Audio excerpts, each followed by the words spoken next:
இனியவைக்கற்றலின் தமிழ் வணக்கங்கள். நாம் மண்புழு உரம் தயாரிப்பது எப்படின்னு ஒவ்வொரு பகுதியாக பார்த்துட்டு வரோம். இதுவரை 2 பகுதிகள் முடிவடைந்துள்ளன. அப்பகுதிகள் இரண்டும் டிஸ்கிரிப்ஷனில் கொடுக்கப்பட்டுள்ளன. அவற்றை பார்க்காதவர்கள் அதனை பார்த்துவிட்டு இந்த 3வது பகுதிக்கு வரவும். ஏனெனில் முதல் 2 பகுதிகளை பார்க்காமல் நேரடியாக 3ஆம் பகுதியை பார்த்தீர்கள் என்றால் புரிந்து கொள்வது கொஞ்சம் கஷ்டமாக இருக்கும். மேலும் இன்னும் இனியவை கற்றல் சேனலை சப்ஸ்கிரைப் செய்யாமல் இருந்தால் உடனடியாக செய்து விடுங்கள். அப்படியே பக்கத்தில் உள்ள பெல் பட்டனையும் அழுத்தி விடுங்கள். அப்போதுதான் நாங்கள் போடுகின்ற ஒவ்வொரு வீடியோவும் உங்கள் கைகளில் வந்து சேரும். இனியவை கற்றலின் இந்த 3ஆம் பகுதியில் மண்புழு உரம் பற்றிய ஆரம்பகால நிலைகளையும் கழிவுகளின் பயன்பாட்டு நிலைகளையும் குறித்து doctor Silambarasan, head of the department of chemistry, MGR college, Hosur, மற்றும் mister C. Arun, health science, immuno organic bio fertilisers, Bagalur, Hosur ஆகிய இருவரும் கருத்துரை வழங்க இருக்கிறார்கள். அவர்களுக்கு இனியவை கற்றலின் சார்பாக மிக்க நன்றிகள். நாம் வேண்டாம் என்று ஒதுக்கி தூர எறிகின்ற ஒவ்வொன்றும் ஏதாவது ஒரு வகையில் யாருக்கேனும் பயன்பட்டு வருகின்றது. அந்த வகையில் கழிவுகளை வைத்து அதனை உரமாக்கி விவசாயிகள் தங்கள் நிலங்களில் பயன்படுத்தி வருகின்றனர். இலை தழைகளோடு சாணமும் எவ்வகையில் உரமாக மாற்றப்படுகிறது என்பதை இக்காணொளியில் காணலாம். நிலத்துல பாத்தீங்கன்னா 1000 டைப்ல வந்து நம்மளுக்கு பிளான்ட் இருக்கு. ஒன்னொன்னுமே வந்து அதுக்கு தேவையான நியூட்ரியன்ட்டை ஃபிக்ஸ் பண்ணி அது வளர்ந்துட்டு இருக்கா இருக்கிற பில்லுங்க, நம்மளோட லேண்ட்ல என்னென்ன வேஸ்டா சின்ன சின்ன களைகள் முளைக்குதோ அதுக்கு எல்லாத்துக்குமே டிஃப்ரெண்டான பண்பு இருக்கு, டிஃப்ரெண்டான சக்தி இருக்கு. ஸோ அதுக்கு தேவையான நியூட்ரியன்ட் எல்லாம் அது உள்ளே வச்சிருக்கு. ஸோ இதில் எல்லாம் நம்ம வந்து இது நார்மலாக இப்படி பார்க்காம இது நியூட்ரியண்ட்டாக நம்ம பார்த்தா கரெக்டாக இருக்கும். ஸோ இது வந்து நம்ம என்ன பண்ணுறோம்னா, இப்போ வந்து இதெல்லாம் நார்மலாக ஃபார்மர்ஸ் என்ன பண்ணுறாங்க, இப்போ நவ டைமில் வந்து இதெல்லாம் வந்து கெமிக்கல் ஹெர்பிசைடு ஸ்ப்ரே பண்ணி எல்லாத்தையுமே கில் பண்ணிடுவாங்க. ஸோ அது அவங்களுக்கு பார்க்குறதுக்கு கொஞ்சம் நீட்டாக இருக்கும், ப்ராப்பராக இருக்கும்ன்றதுனால ஈஸியாக இருக்கும். ஆனால் வந்து அது விஷயம் இல்லை. ஸோ இது எல்லாமே நம்ம சிம்பிளாக கட் பண்ணி எடுத்து திருப்பி இதுக்குள்ளே போட்டு இதை வந்து இதில் இருக்க நியூட்ரியன்ட் எல்லாமே வந்து அப்படியே இருக்கும். இப்போது நம்ம இதை காய வச்சிட்டோம்னா ஸோ இதில் இருக்க வாட்டர் மாலிகுல் மட்டும்தான் வெளியில் போகும். மற்றபடி இருக்க நியூட்ரியன்ட் எல்லாமே இதில் தான் இருக்கும். இது கூட வந்து நம்ம அந்த கேட்டில் மேனோட மிக்ஸ் பண்ணுவோம். இது இந்த ஆர்கானிக் இது வெஜிடபிள் வேஸ்ட்டை ப்ராசஸ் பண்ணுறதுக்காக ஒரு ஃப்ரீ மெத்தட். இது போடுறதுக்கு நான் முன்னாடியே சொன்ன மாதிரி நம்ம ராவை யூஸ் பண்ணோன்னா ஹீட் ஜெனரேட் ஆகும். ஹீட் ஜெனரேட் ஆகிறதுனால அங்கே வந்து நிறைய க்ரீன் ஹவுஸ் கேஸஸ் ஃபார்ம் ஆகிறதுனால எர்த்தம் கேப்பபிலிட்டியாக உள்ளே இருக்க முடியாது, சாப்பிட முடியாது. ஸோ அதனால ஃபஸ்ட்டே வந்து நம்ம காய வச்சிட்டோம்னா வாட்டர் மாலிகுல்லாம் வெளில போயிடுச்சுன்னா அது ஆல்ரெடி டீகம்போஸ்ட் ஆகிறதுக்கு ஸ்டார்டிங் ஸ்டேஜில் இருக்கும். ஸோ அது கூட வந்து நம்ம வந்து கேட்டில் மேனர் கவு டங் ஆகட்டும் என்ன டங் ஆகட்டும் கேட்டில் மேனர் கூட யூஸ் பண்ணோம்னா ஸோ அதில் இருக்க எக்ஸஸ் ஆஃப் நைட்ரஜன் வந்து இது கூட திருப்பி பைண்ட் ஆகி இதை திருப்பி டீகம்போசிங் பண்ணும். ஸோ எல்லாமே டீகம்போஸ்டிங் ஆனதுக்கப்புறமா மண்புழு வந்து ஈஸியாக ஸ்வாலோ பண்ணுது. ஸோ இப்போ அதனால இதை சாப்பிட முடியாது. இதெல்லாம் வந்து ப்ராசஸில் தான் இருக்குது. இது ஒரு 20 days நம்ம ப்ராசஸ் பண்ணி டீகம்போஸ்ட் பண்ணி இது பண்ணி அழகாக ஒரு செட்டில் நீட்டாக ஒரு ஸ்பாஞ்ச் மாதிரி ஆற அளவுக்கு கொடுத்தோன்னா அப்புறம் அது நீட்டாக இன்டேக் பண்ணிக்கும். ஸோ அதுதான் அப்புறம் நம்மளுக்கு வெர்மி கம்போஸ்ட்டில் வந்து நிறைய நியூட்ரியன்ட் வந்து வரதுக்கு சான்சஸ் இருக்குது. எல்லாத்தையுமே இது இருக்க நியூட்ரியன்ட் தான் வரும். நம்ம தனித்தனியாக போட்டோன்னா இப்போ ஒருத்தவங்க வந்து ரைஸ் ஹல் மட்டும் போடுவாங்க, இல்லை வெறும் கேட்டில் மேனர் மட்டும் போட்டு ப்ரிப்பேர் பண்ணுவாங்க. வெறும் கேட்டில் மேனர் போட்டால் கூட வெர்மி கம்போஸ்ட் ப்ரிப்பேர் ஆகும். பட் அதில் தேவையான நியூட்ரியன்ஸ் இருக்காது. கேட்டில் மேனரில் NPK மட்டும் எசென்ஷியலாக நிறைய இருக்குது. பட் அந்த கேட்டில் என்ன ஃபுட்டு எடுத்துருக்கோ அதுக்கேற்றது அதோட கம்போஸ்ட் ரேஞ்சு இருக்கும். ஸோ இது வந்து கேட்டில் எடுத்துக்கிற ஃபுட்டு தான் நம்ம ஆல்ரெடி முன்னாடியே எடுத்துருக்கோம். கேட்டில் என்னென்ன ஃபுட்டு எடுத்துக்கிட்டோ அதெல்லாம் நம்ம நேச்சுரலாக கலெக்ட் பண்ணி அதை ப்ரீ ப்ராசஸ் பண்ணி அதை கன்வெர்ட் பண்ணி நெக்ஸ்ட்டு கவு இன்டேக் பண்ணி அதுக்கப்புறம் அந்த மேன்யூர்லேயும் நியூட்ரியன்ட் இருக்குது. ஸோ இது ரெண்டுமே மிக்ஸ் பண்ணும்போது நம்மளுக்கு high range of quality of nutrient வந்து கிடைக்க சான்சஸ் இருக்குது. ஸோ இந்த மாதிரி ப்ராசஸ் பண்ணி எடுக்கும்போதும் நம்மளுக்கு நம்ம செடிக்கு தேவையான 14 டைப் ஆஃப் நியூட்ரியன்ட் மைக்ரோ மேக்ரோவையும் வந்து அழகாக தரமாக கொடுத்து ஃபார்மர்ஸ்க்கு வந்து எந்த பிரச்சனையும் இல்லாமல் நம்பிக்கையாக செடியை வந்து விளைவிக்க முடியும். ஸோ இந்த மாதிரி ப்ராசஸ் பண்ணும்போது தவறாக எதுவும் பண்ணோம்னா நம்ம சிம்பிளாக ஏதாச்சும் ஒன்று மட்டும் கொடுத்துட்டு இப்போ மண் கொடுத்தா கூட கம்போஸ்ட் க்ரியேட் ஆகும். ஸோ அந்த மாதிரி ஒரு ஏரியில் இருக்க மண்ணை எடுத்துகிட்டு வந்து பண்ணுவாங்க, இல்லை வெறும் கேட்டில் மேனர் மட்டும் போட்டு பண்ணுவாங்க. ஸோ அதெல்லாம் தரமாக இருக்காது. நீங்கள் மற்ற இடத்துக்கு போனனாலும் நீங்கள் பார்க்கலாம் குவாலிட்டி எப்படி இருக்குது, அவங்க ஆர்கானிக் வேஸ்ட் யூஸ் பண்ணுறாங்களா, 60-40 யூஸ் பண்ணுறாங்களா, ஹைட் எவ்வளோ வச்சுருக்காங்க. மேக்ஸிமம் 1 feetலாம் வச்சுருந்தா கண்டிப்பாக அவங்க வெறும் கேட்டில் மேனர் தான் போடுவாங்க. ஸோ அது லேயர் பை லேயராக செட்டில் பண்ணுறதுக்கே நம்மளுக்கு வந்து 3 feet தேவைப்படும். ஸோ இதெல்லாம் நீங்கள் வாட்ச் பண்ணிக்கோங்க. ஸோ இது vegetable organic waste free process பண்ணுற இது இப்படி தான். நெக்ஸ்ட்டு வந்து கேட்டில் மேனர் அங்கே இருக்குது இல்லைங்களா.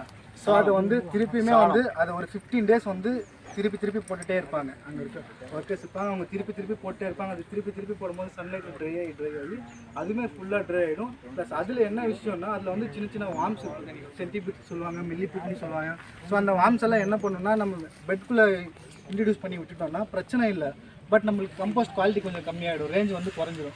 என்ன விஷயம்னா அதோட பெனிஃபிட்ஸ் என்ன விஷயம்னா அங்கே இருக்க சின்ன வார்ம்ஸ் ஆகட்டும், எறும்பாகட்டும், அதாகட்டும் இதாகட்டும் உள்ள ஏரிவேஷனை கிரியேட் பண்ணுவோம். இதிலே சொன்ன மாதிரி அது போயிட்டு வர ரூட்டுக்காக ஏரிவேஷனை கிரியேட் பண்ணும்போது ஸோ அதில் தண்ணி வாட்டர் காற்றெல்லாம் போய் ஸோ அங்கே வந்து மைக்ரோ ஆக்டிவிட்டிஸ் நடந்துடும். ஸோ அது ஒரு பெனிஃபிட். பட் என்ன அதனால விளைவுகள் அப்படின்னு பார்த்தோம்னா அது வந்து இருக்கிற நியூட்ரியன்ட் அதுவே சாப்பிட்டு, இருக்கிற ஃபுட்டெல்லாம் அதுவே சாப்பிடும்.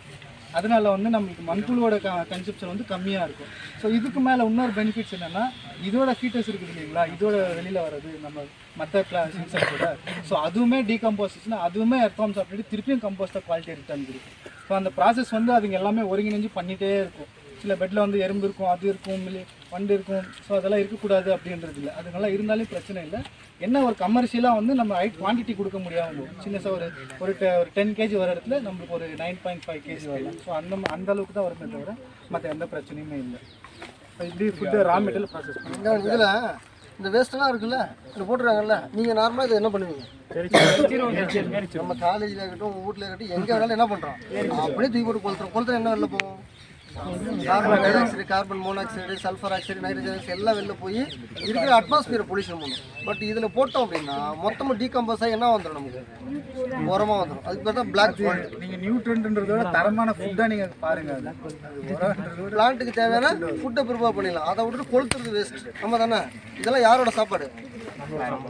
உன் சாப்பாட்டில் மண்ணெண்ணி போட்டால் உனக்கு நல்லா இருக்குமா? அந்த மாதிரி மண்புழுவோட சாப்பாட்டை நம்ம என்ன பண்ணுறது, நிர்வகிக்கிறோம். மண்புழுவை சாப்பிட விட்டுட்டு அதுக்கப்புறம் என்ன பண்ணணும், அது போடுற எச்சம், அதான் வந்து மண்புழுவோட எச்சம் தான் இது பிளாக் கோல்டு, மண்புழு உரம் அப்படிங்கிறது. அதை எடுத்து நம்ம வயலுக்கு போட்டு வயலில் பிளான்ட் நல்லா க்ரோ பண்ணி அதில் வந்து இயற்கையான ஃபுட்டை எடுத்து சாப்பிடலாம். அதுக்காக தான் இது பண்ணுறது. அதனால் இனிமேல் யாரும் என்ன பண்ணக்கூடாது, உங்கள் வீட்லேயே உங்கள்கிட்ட பெட்டு இங்கே எல்லாரும் ஸ்டூடெண்ட் இருக்கீங்க, எல்லாருக்கிட்டையும் ஒரு சின்ன கார்டன் வேஸ்ட்டாச்சும் கிடைக்கும், வீட்டில் இருக்க கிச்சன் வேஸ்ட்டாச்சும் கிடைக்கும். நீங்கள் என்ன பண்ணுறீங்கன்னா சின்னசாக ஒரு குழி தோண்டிக்கோங்க. அது அஹ்மத் இஸ்மாயில்னு ஒருத்தர் இருக்காரு, ஸோ அவர் நிறைய ரிசர்ச் பண்ணியிருக்காரு மண்புழுவை பற்றி. அது உரப்புளின்னு சொல்லுவாங்க. ஒரு சின்னசாக ஒரு 4 குழி தோண்டி வச்சுக்கோங்க 1 ஃபீட்டில். அதை ஃபில் பண்ணுங்கள், 4த்தையும் ஃபில் பண்ணிக்கோங்க. ஃபில் பண்ணிவிட்டு நல்லா 4 ஃபில் ஆனதுக்கப்புறம் ஃபஸ்ட்டு ஃபில் ஆனதில் எர்த்வார்மை விடுங்க. ஸோ அது சாப்பிட்டுட்டு கம்போஸ்ட்டை கொடுக்கும். அதுலேருந்து எர்த்வார்ம் எடுத்து இன்னொன்று போடுங்க. உங்களுக்கு 3 days ஒன்ஸ் 3 days ஒன்ஸ் உங்களுக்கு சின்ன கம்போஸ்ட் கிடைச்சிட்டே இருக்கும். உங்கள் வேஸ்ட் வந்து வேஸ்ட்டாக போகாது, அது ஒரு குவாலிட்டியான கம்போஸ்ட்டாக கிடைக்கும். ஸோ நீங்கள் சின்னசாக வீட்டில் ஒரு கார்டன் மாதிரி கூட வளர்க்கலாம். சின்ன நீங்கள் சீட்ஸ் வாங்கிக்கலாம், கீரை சீட்ஸ், புதினா சீட்ஸ், கொத்தமல்லி சீட்ஸ், அந்த மாதிரி சீட்ஸ் எல்லாம் அதோட ஒரு பாட்டில் போட்டு வெர்மி கம்போஸ்ட் போட்டு நீங்கள் விட்டிங்கன்னா அடுத்த நாளில் ஜெர்மினேஷன் ஆகும். இதில் மெயினாக நம்மளோட ஜெர்மினேஷன் அசைன் நம்ம பார்க்க வேண்டியது இருக்குது. அந்த ஜெர்மினேஷன் வந்து above 90% வந்து வெர்மி கம்போஸ்ட் இருக்குது. நம்ம இன்னைக்கு போட்டோம்னா ஒரு 2 days வந்து அது ஜெர்மினேட் ஆகி போகிறங்காய் வெளில வந்துடும். ஸோ மற்ற ஃபெர்டிலைசர் கூட இப்போ மண்ணில் போடுறோன்னா அது வந்து பார்த்து தான் வரும். 3 days 4 days 5 days 7 days. So இந்த வெர்மி கம்போஸ்ட்டில் பண்ணி நம்ம கொடுக்கும்போதும் ஜெர்மினேஷன் ஆசை நிறைய இருக்கிறதால சீக்கிரம் ஜெர்மினேஷன் ஆகும். ஸோ இதெல்லாம் நீங்கள் வீட்டில் நீங்கள் சின்ன கார்டன்ஸ் வளர்த்துக்கலாம், தேவையான காய்கறிகள் வளர்த்துக்கலாம், ஃப்ளவர்ஸ் வளர்த்துக்கலாம். இந்த மாதிரி சின்னதாக நீங்களே ஒரு ஹாப்பியாக உங்கள் லைஃப் ஸ்டைலில் கொஞ்சம் அழகாக வளர்த்து போகலாம். எந்த ஃபீல்டில் இருந்தாலும் ஒரு டென்ஷன் ஃப்ரீயாக இருக்கும்போது நீங்கள் இதை நீட்டாக பண்ணலாம். ஃபஸ்ட்டு ஸ்டேஜ் ஸ்டார்ட் பண்ணுங்க. இதில் வந்து வாட்டர் கண்டென்ட் ஜாஸ்தியாக இருக்குது, அதனால் ஹீட்டும் ப்ரொடியூஸ் பண்ணும் டீகம்போஸ் ஆக. ஸோ அதில் வந்து மீத்தேன் கேஸு, அமோனியா கேஸு இதெல்லாம் கொஞ்சம் லிபரேட் ஆகும், இதுலேருந்து வெளில வரும். இது என்ன பண்ணுவோம் அப்படின்னா கொஞ்சம் லைட்டாக கொத்தி விட்டோம் அப்படின்னா மாய்ச்சர் கண்டென்ட் டிக்ரீஸ் ஆகும். மாய்ச்சர் கண்டென்ட் கொஞ்சம் குறைஞ்சிரும். தேவையில்லாத அன்வான்ட் கேஸ் எல்லாமே லிபரேட் ஆகி வெளில போயிடும். கொஞ்சம் ட்ரை ஆனதுக்கப்புறம் இது என்ன பண்ணுவோம்னா அங்கே ஃபஸ்ட்டு பார்த்தோம்னா ஸ்டேஜ் அதோட இதை அதில் மிக்ஸ் பண்ணிக்கணும். ரெண்டுத்தையும் மிக்ஸ் பண்ணிவிட்டு அதுக்கப்புறம் உள்ள இருக்கிற பெட்டில் கொண்டு போய் போட்டுருப்பாங்க. ரெண்டுத்தையும் மிக்ஸ் பண்ணி முடிச்சதுக்கப்புறம் இதில் பாருங்க பிளாஸ்டிக் கவர்லாம் இருக்கா, மாட்டு சாணி மக்கும், மனசு சேர்த்தாலும் என்ன ஆயிரும், டீகம்போஸ் ஆயிரும். புளி தோண்டி போச்சா அம்மா தானே. ஆனால் பிளாஸ்டிக் வந்து என்ன ஆகுது, டீகம்போஸ் ஆகாது. நீ யூஸ் பண்ண பிளாஸ்டிக்கு நீ செத்து 10 நாள் மக்கிடுவேன். ஆனால் நீ யூஸ் பண்ண பிளாஸ்டிக் மட்டும் என்ன ஆகுது, 100 வருஷம் ஆனாலும் மக்காத இருக்கும். அதனால் பிளாஸ்டிக்கை அவாய்ட் பண்ணுறது நல்லது. எதுவும் சாப்பிடாது எதை, பிளாஸ்டிக்கை. அதனால் டீகம்போஸ் ஆகக்கூடிய பொருளாக யூஸ் பண்ணுங்கள். இந்த மாதிரி வர கவுடங்காக இருக்கட்டும், மற்ற எதுவாக இருந்தாலும் யூஸ் பண்ணலாம். ஆட்டு சாணம், மாட்டு சாணம், எந்த சாணம் வேணாலும் யூஸ் பண்ணி நம்ம மேனுவல்ஸாக ப்ரிப்பேர் பண்ணலாம். இந்த ஆர்கானிக் மேனுவல்ஸ் அப்படிங்கிற மாதிரி மண்புழு உரத்தை இது அது ப்ரொசீஜர். இது ரெண்டுத்தையும் தான் என்ன பண்ண போகிறோம், மிக்ஸ் பண்ணி உள்ள இருக்கிற பெட்ல இன்செர்ட் பண்ணுவோம். இந்த சாணத்தை பற்றி ஒரு சமயத்தில் ஒரு சூர்யாவுடைய ஒரு படம் வந்து பார்த்தீங்கன்னா மனிதனுடைய கழிவுகளை வந்து உரமாக பயன்படுத்துகிற மாதிரி அந்த படத்தை காமிச்சு அது ஏற்படக்கூடிய உண்மை 100% உண்மை. என்ன அப்படின்னா நம்ம சாப்பிட்றோம்ல, ஆடு மாடுதெல்லாம் சாப்பிட்டதில்ல, ஆடு மாடுதெல்லாம் சாப்பிட்டு தேவையான நியூட்ரியன்ட் எடுத்துட்டு மிச்சம் இதை எக்ஸ்கிரீட் பண்ணுது, அவ்வளோதானே. நம்மளும் ஆப்பிள் ஆரஞ்சு எல்லாத்தையும் திங்கிறோம், ஆமாவா இல்லையா? நம்மளோட வேஸ்ட்டுன்னு என்ன இருக்குது அப்படின்னா எல்லா மேனர்ஸும் இருக்குது. அதனால் அந்த கேரளா சைட்லாம் பார்த்தீங்கன்னா அதுக்கு ஒரு செட்டப் ஒன்று இருக்குது, ஒரு பாக்ஸ் மாதிரி இருக்கும், அதில் வந்து மோஷன் போயிட்டு சாம்பல் அள்ளி போட்டுருவாங்க. அதுக்கப்புறம் அதே மாதிரி இருக்கும், பட் வாட்டர் அதோட மிக்ஸ் ஆகாது. அதில் ஒரு ஐஏஎஸ் அமுதான ஒரு ஐஏஎஸ் அவங்க நல்லா தெளிவாக எக்ஸ்பிளைன் பண்ணியிருப்பாங்க. என்னென்னா நம்ம ஹியூமன் பாடி மட்டும்தான் வாட்டரை தனியாகவும் சாலிட் பார்ட்டிகல்ஸ் தனியாகவும் பிரித்து அனுப்புது. கரெக்டாக ப்ராப்பராக வாட்டர் தனியாகவும் லிக்விட் பார்ட்டை தனியாகவும் அதே சாலிட் பார்ட்டை தனியாகவும் பிரித்து அனுப்புது. அந்த நம்ம மறுபடியும் என்ன பண்ணோம்னா ஒன்றா மிக்ஸ் பண்ணி வேஸ்ட் ஆக்குறோம். அதை விட்டு அந்த வாட்டர் பார்ட்டிகல்ஸை தனியாகவும் யூஸ் பண்ணோம் அப்படின்னா அது தனியாக யூஸ் பண்ணி உரமாக்கலாம். அதே மாதிரி சாலிட் பார்ட்டிகல்ஸ் அதுவும் வந்து என்ன பண்ணோம்னா மோஷன் போகிறதையும் வந்து தனியாக அந்த மாதிரி தொட்டியாக வச்சுருப்பாங்க கேரளா சைட்லாம். அதில் போட்டு அப்படியே ஃபில் ஆகிட்டு இருக்கும். அதுக்கப்புறம் ஒரு குறிப்பிட்ட நாள் அதுக்கு டீகம்போஸ்டிங் டைம் பீரியட் இருக்கும். அந்த பீரியடுக்கு அப்புறமா அதை எடுத்து என்ன பண்ணுவாங்க, அப்படியே டைரெக்டாக வயலில் யூஸ் பண்ணலாம். அது அந்த சூரிய ஒரு படத்துலலாம் கூட காட்டியிருப்பாங்க, ஒரு டாய்லெட் இது கட்டிட்டு ஒரு ஆள் உள்ளே போகணும் தான் காசு கொடுக்குறது அப்படிங்கிறது. இதெல்லாம் 100% உண்மை. அந்த காலத்தில் என்ன பண்ணாங்கன்னா இப்போ தான் செப்டி டேங்க் இதெல்லாம் வந்துச்சு. அந்த காலத்தில் ஓப்பனில் போனாங்கன்னா மைக்ரோ ஆர்கனிசம் என்ன பண்ணிடும், அதை டீகம்போஸ் பண்ணி விட்டுரும். ஸோ அது வந்து சாயிலில் நியூட்ரியன்ட்டை இன்க்ரீஸ் பண்ணி விடும். அதுலேருந்து நம்ம பிளான்ட்டை வந்து க்ரோ பண்ணலாம். அந்த மாதிரி எல்லா எக்ஸ்க்ரீட்லேயும் என்ன இருக்குது, நியூட்ரியன்ட் இருக்குது. ஆமாம் தானே, நம்ம நியூட்ரியன்ட் தானே சாப்பிட்றோம். எடுத்துக்கிட்டு போக மிச்சம் என்ன பண்ணும், வெளியே தான் அனுப்போம். அது இன்னொன்றுக்கு என்னது, நியூட்ரியன்ட். அந்த மாதிரி சைக்கிளில் நம்ம யூஸ் பண்ணிட்டு இருக்கலாம். இதெல்லாம் வந்து ஏரோபிக் ட்ரீட்மெண்ட், அன்ஏரோபிக் ட்ரீட்மெண்ட் அந்த மாதிரிலாம் நிறைய இருக்குது. சரிதானா? அதனால் எல்லாத்துலேயுமே நியூட்ரியன்ட் இருக்குது. பட் நம்ம சொல்கிறது என்னென்னா அதை சொல்கிறதில்ல. முதல்ல யூரியான்னு ஒன்று இருக்குல்ல, அதை கண்டுபிடிச்சது எதாவது கண்டுபிடிச்சான்னா ஹார்ஸ், இந்த குதிரை இருக்குல்ல, குதிரையோட யூரியனை எடுத்து தான் ஃபஸ்ட்டு யூரியா அப்படிங்கிறதே கண்டுபிடிச்சான். கிராமத்தெல்லாம் பார்த்தீங்கன்னா சின்ன பசங்க ஒரு தவிர ஒரு பிளான்ட் ஏன்னா தோட்டம் இருக்குன்னா யூரின் போயிட்டே இருந்தோம் அப்படின்னா பிளான்ட் நல்லா குரோத் ஆகும். அதில் நைட்ரஜன் கண்டென்ட் ஜாஸ்தியாக இருக்குது. எதில், யூரினில் யூரியா ஜாஸ்தியாக இருக்குது. அதனால தான் யூரியா கண்டென்ட்டு ஜாஸ்தியாக இருக்கும், பிளான்ட் நல்லா க்ரோத் ஆகும். அந்த மாதிரி அதுலேருந்து தான் ஃபஸ்ட்டு கண்டுபிடிச்சான். அதுக்கப்புறம் வந்து உங்களுக்கு பசுவதை சட்டம்னு ஒன்று இருந்துச்சு ஆங்கிலேயர் பீரியடில். இருக்கிற ஃபாரின்காரங்க வந்தது, எல்லோரும் நம்ம அடிமையாகணும், எல்லோரும் நம்ம கொடுக்குறது எவனும் போட மாட்டோம், அவன் சாணி வச்சு விவசாயம் பண்ணிட்டு போயிட்டுருக்கான், அது என்ன பண்ணலாம் அப்படின்னு சொல்லிட்டு பிளான் பண்ணுது. அப்போ அவங்க என்ன பண்ணாங்க, நம்ம கொடுக்குற உரத்தை எவனும் வாங்க மாட்டான், ஏன்னா அவனே ஒரு உரத்தொழிற்சாலை வச்சுருக்கான். அதான் என்ன அப்படின்னா மாடு ஆடு எல்லாம் அது தேவையான ஃபெர்டிலைசர் அதே கொடுத்துட்டு அதை அள்ளி போடுறான், விவசாயம் பண்ணிட்டு போயிட்டே இருக்கான், நம்மக்கிட்ட உரம் வாங்க மாட்டான் அப்படின்னு சொல்லிட்டு ஆங்கிலேயர்கிட்ட போய் சொல்லிடுறான் ஒரு ஆள். அவன் சொன்னோடனே அடுத்தது என்ன பண்ணிட்டாங்க அப்படின்னா ஒரே ரூல், இருக்கிற ஆடு மாடு இடத்த மொத்தத்தையும் வெட்டுறான்ட்டான். பசுவதை சட்டம் அப்படின்னு சொல்லிட்டு யூடியூப்ல பாரு, நெட்டில் பாரு தெரியும். பசுவதை சட்டம்னு ஒன்று போட்டு மொத்த ஆடு மாடி வெட்டி காலி பண்ணிட்டான். அப்போ நம்மக்கிட்ட என்ன இல்லை, உரம் இல்லை, முடிவு போச்ச கதை. அதுக்கப்புறம் நம்ம என்ன பண்ணிட்டோம், அவங்ககிட்ட ஃபெர்டிலைசரை வாங்கி போட ஆரம்பிச்சோம். அதுக்கப்புறம் நம்ம என்ன பண்ணோம் அப்படின்னா பசுவதை தடுப்பு சட்டம்னு ஒன்று கொண்டு வந்தோம்.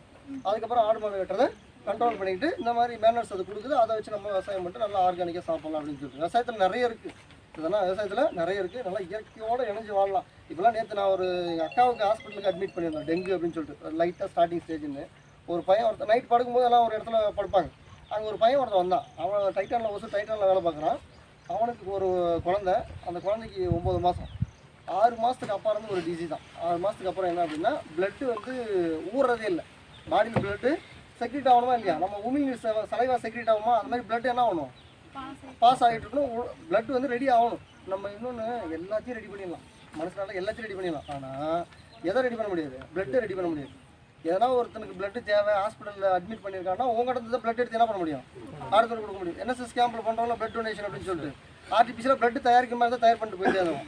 அம்மாவா இல்லையா, நம்ம எதிர்பார்க்கவே மாட்டோம். அந்த பிளட்டை மொத்தம் என்ன பண்ணோன்னா அந்த குழந்தைக்கு அந்த பிரச்சனை பிளட்டு ஊறதில்லை, ஆர்டிஃபிஷியலாக பிளட்டை உள்ளே ஏற்றுவாங்க. ஏற்றி அந்த மாதிரி கொஞ்சம் நாள் இருந்திருக்கு. இந்த குணம் ஹாஸ்பிட்டலாம் ஏற்றிருந்தாங்கன்னா இடையில இப்போ என்னாச்சுன்னா அப்படியே பேட்ச் மாதிரி அங்கே மூஞ்சியில் கை காலெல்லாம் திருத்திட்டா படிஞ்சிச்சு. அவங்க ஸ்டார்டிங்கே சொல்லிட்டாங்க, இந்த மாதிரி உங்கள் குழந்தைய வந்து 20 வயசுக்கு வரல கொண்டு போகிறதே கஷ்டம், அதோட டெத்து தெரிஞ்சு போச்சு, பீரியட் ஆஃப் டெத்து தெரிஞ்சு போச்சு, அவ்வளோதான். ஆனாலும் அந்த பேரண்ட்ஸ் என்ன பண்ணுறாங்க, காசு எல்லாத்தையும் கொடுத்து ஹாஸ்பிட்டல் அட்மிட் பண்ணி அவ்வளோ செலவு பண்ணது. இதெல்லாம் காரணம் என்னென்னா நம்மளாம் ஆர்டிஃபிஷியலாக வந்துட்டு கண்டதையும் திங்கிறது தான். இந்த ஃபெர்டிலைசரு, பெஸ்டிசைடு இதெல்லாம் போட்டு இந்த யூரியா, டிஏபி, காம்ப்ளெக்ஸ் பொட்டாஸ்லாம் இருக்குல்ல, அதெல்லாம் அவாய்ட் பண்ணிட்டா இது பிரச்சனை இல்லை. எல்லாமே இதில் தான் இருக்குது, நைட்ரஜன், பாஸ்பரஸ், பொட்டாசியம். தம்பி பக்காவாக எக்ஸ்பிளைன் பண்ணாப்புல. எங்கள் கெமிஸ்ட்ரியில் ஒரு அக்ரிகல்ச்சரல் கெமிஸ்ட்ரி அப்படின்னு ஒரு பேப்பர் உண்டு, எஸ்பிஎஸ்சி அப்படின்னு சொல்லிட்டு ஒரு பேப்பர். அந்த பேப்பரில் 5 யூனிட் இருக்கும். சாயில் எப்படி இருக்கும் அப்படிங்கிறது முதல் யூனிட். அதுக்கப்புறம் 2வது யூனிட்டில் என்னென்னலாம் உரம் போடலாங்கிறது. 3வது யூனிட்டில் என்ன பண்ணியிருப்போம், என்னென்னலாம் பெஸ்டிசைட் அடிக்கலான்றது. அதுக்கப்புறம் 4வது யூனிட்லையும் 5வது யூனிட்லையும் என்ன பண்ணியிருப்பாங்கன்னா ஆர்கானிக் மேனர்ஸ் அப்படின்னு ஒன்று போட்டிருப்போம். இதெல்லாம் எப்படி ப்ரிப்பேர் பண்ணலாம் அப்படிங்கிறது 4-5 யூனிட்டில். இப்போ மொத்த யூனிட் என்ன படிச்சோம்னா இங்கே படிச்சிட்டோம். மொத்த யூனிட்டும் 5 யூனிட் படிச்சாச்சு. ஒரு சிலபஸே முடிஞ்சு அந்தளவுக்கு நீட்டாக என்ன பண்ணாப்புல எக்ஸ்பிளைன் பண்ணாங்க. இந்த மேக்ரோ நியூட்ரியன்ட், மைக்ரோ நியூட்ரியன்ட் இருக்குல்ல, நம்ம சோறெல்லாம் சாப்பிட்றோமா, ஒரு தட்டில் சோறு சாப்பிட்றோன்னா சோறு ஜாஸ்தியாக இருக்கும், குழம்பு கொஞ்சம் கம்மியாக இருக்கும், அதோட கொஞ்சம் கம்மியாக ரசம் இருக்கும், ஊறுகாலாம் என்ன இருக்கும் ரொம்ப கம்மியாக இருக்கும். அதெல்லாம் வந்து மேக்ரோ நியூட்ரியன்றது அதிகமாக திங்கிறது, மைக்ரோ நியூட்ரியன்றது ஊறுகாய் மாதிரி கம்மியாக இருக்கிறது. மேக்ரோ நியூட்ரியன்ட்டும் தேவை, மைக்ரோ நியூட்ரியன்ட்டும் தேவை. என்பிகே அப்படிங்கிறது நைட்ரஜன் பாஸ்பரஸ் பொட்டாசியம் வந்து பிரைமரி நியூட்ரியன், அதான் மேக்ரோ நியூட்ரியன்ட். மைக்ரோ வந்து இந்த கால்சியம், சல்ஃபர், ஜிங்க்கு, போரான் அந்த மாதிரி இருக்கிறதெல்லாம் மைக்ரோ நியூட்ரியன்ட். ட்ரேஸ் எலமெண்ட்ஸ் எல்லாம் இருக்குது, அதெல்லாமே இருந்தால் தான் என்ன பண்ண முடியும், பிளான்ட் நல்லா ஆரோக்கியமாக வர முடியும், நம்மளும் என்ன பண்ண முடியும், ஆரோக்கியமாக சாப்பிட முடியும். ஒரு சாப்பாடு சாப்பிட்றோன்னா வெறும் சோறு குழம்பு தின்னா ஒரு திருப்தி இருக்காது. சோறு குழம்பு, ரசம், மோர், அப்பளம், கூட்டு, பொரியல், ஊறுகாய் எல்லாத்தையும் சேர்த்து சாப்பிட்றது எப்படி இருக்கும், நல்லா என்ரிச்சாக இருக்கும். அதே மாதிரி தான் பிளான்ட்டுக்கும் நம்ம என்ன பண்ணணும், என்ரிச்சாக கொடுக்கும், ஆமாவா இல்லையா? அதனால் இது ஒரு சர்வீஸ் மைண்டோடு பண்ணுறாப்புல சரிங்களா. இது உண்மையிலேயே பிஎஸ்சி எம்எஸ்சி வைக்கேஷனாக முடிச்சுட்டு அழகாக மயிலான் கம்பெனியில் போய் சேர்ந்தால் மாதம் 80,000 சம்பாதிச்சுட்டு போயிட்டு இருக்கலாம், தேவையே இல்லை. ஓகே, அதெல்லாம் செய்யணும்னு அவசியமே கிடையாது. இல்லை பயோகான மாதிரி கம்பெனியில் போய் சம்பாதிச்சுட்டு இருக்கலாம். பட் ஏன்னா ஒரு சர்வீஸ் மைண்ட், ஓகேவா, நம்மளும் நல்லா இருக்கணும், 4 பேர் நல்லா இருக்கணும், நல்லா ஆரோக்கியமாக இருக்கணும் அப்படிங்கிறது தான். இந்த மாதிரி எல்லாம் இப்போலாம் ஆர்கானிக்கில் விளைஞ்ச காய்கறிக்கு ரேட் அது தெரியுமா உங்களுக்கு? அதே மாதிரி இன்ஆர்கானிக் இந்த ஃபெர்டிலைசர்லாம் போட்டதுக்கு ரேட்டு கம்மி. அது 100 ரூபாய் விற்கிது அப்படின்னா இந்த ஃபெர்டிலைசர் போடாமல் இதில் விற்கிறது 150 ரூபா 200 ரூபாய் ஏஞ்சி விற்கிறான். அந்த மாதிரிலாம் இருக்குது. அதெல்லாம் நிறைய பண்ணலாம், நிறைய படித்து தெரிஞ்சுக்கோங்க, இயற்கையோடு இணைஞ்சு நல்லா வாங்க, ஓகேவா? ரைட். இது 2 இனியவை கற்றல் வாசகர்களுக்கு மிக்க நன்றிகள்.